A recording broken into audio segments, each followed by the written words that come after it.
Dear student, in this lecture we will discuss Hund's rule of maximum multiplicity. Once again I repeat, in this current lecture we are going to discuss Hund's rule of maximum multiplicity. This rule is related to the pairing of electron in orbitals. Orbitals में electron का pairing, electrons का pairing कब होगा, ठीक है. This rule guide us to fill the electrons in various orbitals, how to fill the electrons and when to pair up the electrons. Clear. According to this rule, इस rule के अनुसार, see this rule state that pairing of electrons in a particular subshell, खासकर आपका degenerate orbital.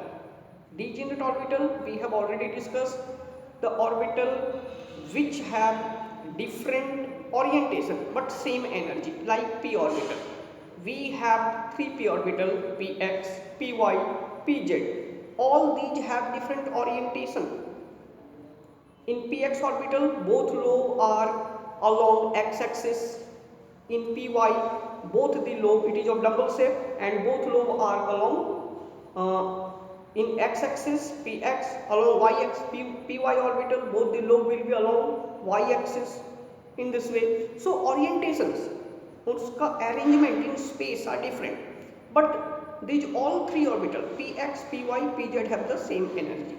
तो particularly जब this degenerate orbital में हमको electrons भरना है तो ये हुन रूल्स को फॉलो करना. हुन रूल के अनुसार ना, this rule state that pairing of electron in a particular subshell does not takes place until, किसी भी पार्टिकुलर सबसेल में यानी इस तरह का डीजेनरेट ऑर्बिटल में आप इलेक्ट्रॉन का पेयरिंग जोड़ा तब तक नहीं कर सकते हैं, ठीक है. See pairing of electron in a particular subshell does not takes place, कब तक? until all the available orbitals are singly occupied, जब तक कि सारे ऑर्बिटल्स में जितने भी अवेलेबल उपलब्ध ऑर्बिटल सब में एक एक इलेक्ट्रॉन जब तक भर न जाए आप पेयरिंग नहीं कर सकते. This is the rule. More over, साथ में ये भी है कि more over singly occupied electrons, जब ऑर्बिटल में आप सिंगल इलेक्ट्रॉन एक एक इलेक्ट्रॉन भरते हैं, ठीक है, तो सभी सेम स्पिन में होना चाहिए. All should have same spin, parallel spin, ठीक है. इस रूल को समझने के लिए let us take the example of nitrogen. See nitrogen atomic number is 7 and electronic configuration will be see 1s2 2s2 2p3. s orbital capacity 2 electron, s का capacity 2 electron, दोनों 4 electron भरने के बाद नेक्स्ट ऑर्बिटल जो है energy के हिसाब से वो है 2p. तो p में बच गया 3 इलेक्ट्रॉन भरना, ठीक है. अब कैसे इलेक्ट्रॉन भरेंगे? सी s ऑर्बिटल में 2 इलेक्ट्रॉन, जब 2 इलेक्ट्रॉन भरना है तो ये ऑपोजिट स्पिन में, एक ऊपर की तरफ एक नीचे की ओर. क्लियर. 2s में एक ऊपर की ओर एक नीचे की ओर, ये ठीक है. लेकिन जब 2p में हमको भरना है तो we can't write like this, इस तरह से हम नहीं भर सकते, एक में 2 एक में 1. This is wrong.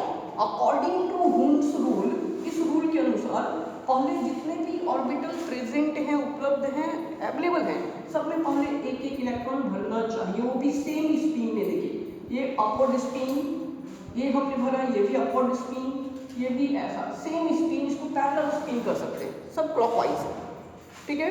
Come to next, oxygen whose atomic number is 8 and electronic configuration is 1s2 2s2 2p4. clear. So in p orbital we have to fill 4 electron. Now pairing can be done, but how? See, first s orbital जब 2 electron भरना है तो दोनों electron opposite spin में होना चाहिए, एक का क्लॉकवाइज दूसरे का एंटी क्लॉकवाइज. यहाँ पर भी 2 इलेक्ट्रॉन है ऑपोजिट स्पिन में भर दिए. लेकिन अब जब हमको यहाँ पर 4 इलेक्ट्रॉन भरना है तो क्या करना है? What is the rule then? First all the available orbital should be filled singly, पहले एक एक इलेक्ट्रॉन भरना है, वो भी सेम स्पिन के साथ. सी all had parallel spin or these are for all the electrons spin quantum number will be plus half. Clear? Then pairing can be done. After filling third electron, we are left with one more electron. So when third electron will be filled, then pairing will start, but with opposite spin इस तरीके से. Clear? In fluorine, atomic number is 9, electronic configuration 1s2, 2s2, 2p5. p orbital में d0 orbital में now we have to fill how many 5 electrons. तो then how to fill? C. First 2 electron जब भरेंगे तो opposite spin, एक ऊपर की तरफ एक एरो नीचे की तरफ, ठीक है. एक क्लॉकवाइज स्पिन को रिप्रेजेंट करेंगे, एंटी क्लॉकवाइज. यहाँ भी 2 इलेक्ट्रॉन है, एक क्लॉकवाइज एक anti clockwise. Now we have to fill here in degenerate orbital p orbital में 5 इलेक्ट्रॉन. तो इस रूल के अनुसार पहले हम लोगों को क्या करना है, एक एक इलेक्ट्रॉन सब में जितना भी अवेलेबल ऑर्बिटल में भरना है, सभी में एक एक भरने के बाद तब पेयरिंग स्टार्ट करना. तो ये हो जाएगा. और ये ध्यान रखेंगे जब सिंगली ऑक्युपाइड है तो सबका स्पिन सेम होना चाहिए. देखिए सब में एरो है अपवर्ड, ये अपवर्ड एरो, ठीक है. तो 3 इलेक्ट्रॉन हमने भर दिया. Now we are left with how many electron are there in p orbital 5. So now we are left with 2 electrons only. Up now we can do the pairing. See, pairing can start now, but with opposite spin. नीचे ये भी arrow ऐसे नीचे. Clear? Similarly in neon, whose atomic number is 10 and electronic configuration 1s2, 2s2 and 2p. Next इससे 2s से ज़्यादा energy orbital किसका 2p का. तो 2p में कितना 6, टोटल 10 इलेक्ट्रॉन. सी एस में 2 इलेक्ट्रॉन है, भर दीजिए दोनों को विद ऑपोजिट स्पिन ऐसे, एक का हेड ऊपर एक का नीचे. एक रिप्रेजेंट करेगा क्लॉकवाइज को, दूसरा एंटी क्लॉकवाइज. इसमें भी 2 इलेक्ट्रॉन है, fill up both the electron and here now 6 electron we have to fill. तो अकॉर्डिंग टू द रूल पहले हम लोग क्या करेंगे, जितना भी अवेलेबल ऑर्बिटल सब में एक एक इलेक्ट्रॉन भरेंगे. साथ में वो इलेक्ट्रॉन कैसा होना चाहिए, पैरेलल स्पिन के साथ होना चाहिए. मीन्स सभी का हेड जो है वो अपवर्ड रहेगा. Means they are representing clockwise rotation spin ऐसा.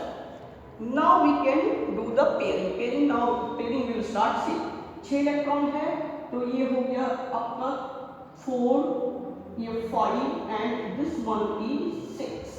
तो this is your Hund rule. Once again I repeat, Hund rule guide us to fill the electron in various orbitals. Clear? Particularly degenerate orbital like p and d. When these d orbitals are filled with electrons, this rule suggests that pairing should not be done until all the electrons are singly occupied. अर्थात किसी भी degenerate orbital में like p या d में electrons का जोड़ा तब तक नहीं करना है जब तक हर एक ऑर्बिटल में एक एक इलेक्ट्रॉन ना भर जाए. साथ में वो जब एक एक इलेक्ट्रॉन भरेंगे सबका स्पिन क्या होना चाहिए, सेम होना चाहिए.